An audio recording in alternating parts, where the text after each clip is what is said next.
semuanya, kembali lagi sama aku Naila Nurhalifa Zahrafi. Di sini aku akan membahas tentang pengertian kurikulum dan konsep kurikulum dalam pembelajaran.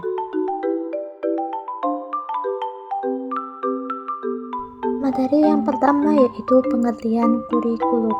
Kurikulum berasal dari bahasa Yunani yaitu dari kata kurir yang berarti pelari dan kurere yang berarti tempat berlari. Menurut istilah, kurikulum mengacu pada sekumpulan rencana atau pengaturan yang berkaitan dengan tujuan, isi, dan bahan pelajaran.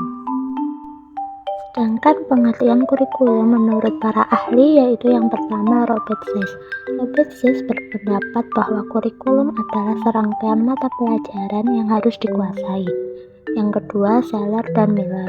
Miller-Seller mendefinisikan kurikulum sebagai rangkaian interaksi sadar yang bersifat eksplisit maupun implisit yang didesain untuk memfasilitasi belajar siswa dan perkembangan siswa, serta untuk memberikan arti pada pengalaman. Dan yang terakhir yaitu menurut Taylor.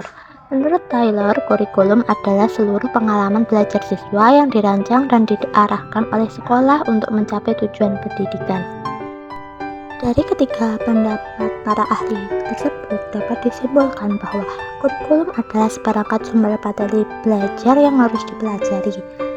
Hal ini berfungsi sebagai kerangka interaksi yang bertujuan untuk memfasilitasi pembelajaran atau pengembangan dan memberikan pengalaman bagi siswa sehingga sekolah dapat mencapai tujuan pendidikan.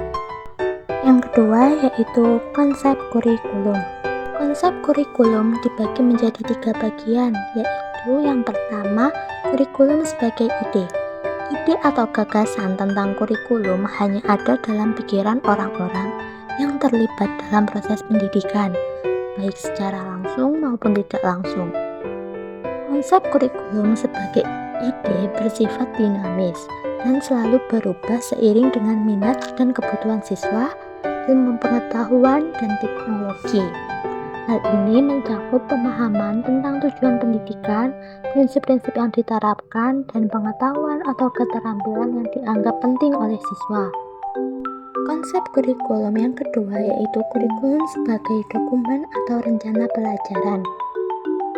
Suatu dokumen tertulis biasanya digunakan untuk menggambarkan dimensi kurikulum sebagai rencana. Dokumen ini berisi tentang struktur program, silabus, dan bahan ajar yang akan digunakan sebagai pedoman untuk penyelenggaraan kegiatan belajar mengajar di sekolah. Selain itu, dokumen kurikulum harus mempertimbangkan perkembangan ilmu pengetahuan dan teknologi serta kebutuhan dan kepentingan peserta didik, masyarakat, dan negara. Dan konsep kurikulum yang terakhir yaitu kurikulum sebagai hasil. Kurikulum sebagai hasil merupakan proses yang berkelanjutan dan dipengaruhi oleh kurikulum sebagai kegiatan dan ide. Hasil belajar yang dicapai siswa harus sesuai dengan tujuan yang ditetapkan dalam dokumen kurikulum. Evaluasi belajar dalam hal ini ditetapkan untuk mengetahui sejauh mana tujuan kurikulum telah dicapai.